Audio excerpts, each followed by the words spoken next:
তো গাইস পুডিংয়ের দিন শেষ, তালের 14 গোষ্ঠীর রেসিপি নিয়ে চলে আসছি। আজকে তালের একটা পিঠা হবে, তো যা যা লাগবে সুন্দর করে গুছিয়ে নিয়েছি। এই দেখো তালের রস, চালের গুঁড়া, চিনি, নারকেল, গুঁড়ো দুধ সব কিছু নিয়েছি। এবার আস্তে আস্তে পিঠাটা বানানো শুরু করা যাক।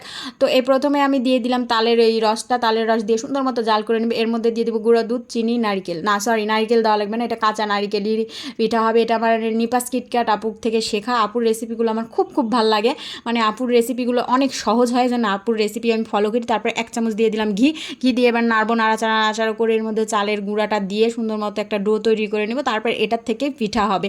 তো আপু এত সহজে দেখায়, কিন্তু এই পিঠাটা বানাতে যে আমার ঘাম ঝরে গেছে গাইস, কোনো কিছুই সহজে হয় না। তো তারপর চালের গুঁড়াটা দিয়ে দিলাম, তারপর সুন্দর মতো সেদ্ধ করে নেব। খেতে মাশাল্লাহ হয়েছিল।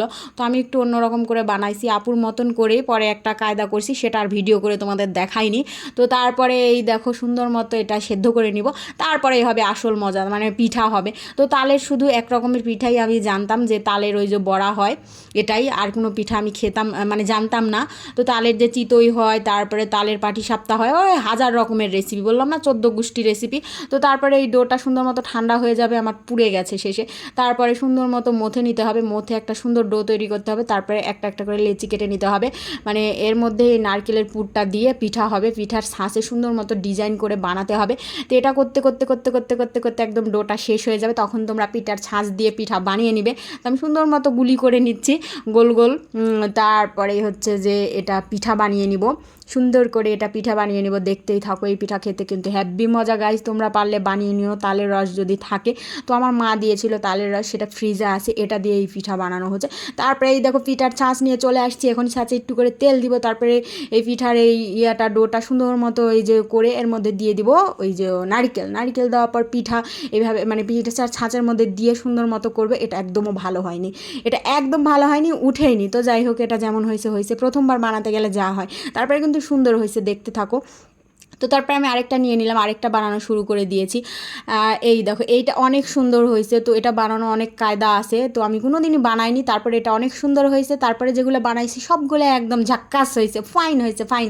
তারপর আরেকটা আমি বানিয়ে তোমাদের দেখাই, যে এইভাবে দিবা আর সুন্দর করে একটা চাপ দিবা, তারপরে খুলে নিবা, তারপরে সুন্দর মতো এই দেখো পিঠা হয়ে যাবে। কত যে সুন্দর হয়েছে, এটা খুলছে না কেন, এই তো খুলছে। তারপরে এই দেখো আমার সবগুলো পিঠা এত সুন্দর হয়েছে, দেখতে যে কী পরিমাণ সুন্দর লাগছে। আমি বলছি যে মানে খাবো না, আমি শুধু দেখবই, দর্শনধারী তারপরে গুণবিচারী। তারপরে এই যে কলা পাতাটা এর উপরে দিয়ে দিব। তারপরে এই পিঠাটা ভাপিয়ে নিব। এটা হচ্ছে ভাপা তাল সুন্দরী পিঠা, তালের ভাপা তাল সুন্দরী পিঠা। তো এগুলো সুন্দর করে সাজিয়ে নেব। দেখতে যে কি সুন্দর হয়েছে মাশাআল্লাহ, খেতে যাই হোক দেখতে তো ভালো হয়েছে। তারপরে ভাপিয়ে নেওয়ার পর দেখো কি অবস্থা, ভাপিয়ে নেওয়ার পর তো আরও সুন্দর হয়েছে, কালারটা আরও গাঢ় হয়েছে। তারপরে এই কয়েকটা ভাপানো পিঠা আমি তেলে ভেজে মুসমুজা করে নিয়েছিলাম, ওটা খেতেও অনেক সুন্দর হয়েছে, ওটা আর ভিডিও করিনি। দেখো কি পরিমাণ সুন্দর হয়েছে, যাক অনেক সুন্দর হয়েছে। আর খেতেও মাশাআল্লাহ অনেক সুন্দর, মানে খেতেও মাশাআল্লাহ অনেক ভালো হয়েছে। তো তোমরা যারা যারা এইভাবে সহজেই পিঠা বানিয়ে খেতে পছন্দ করো, তারা এটা বানাতে পারো, কারণ এটা এত ঝামেলা নাই, সুন্দর মতো সব কিছু গুছিয়ে বানাতে পারবা।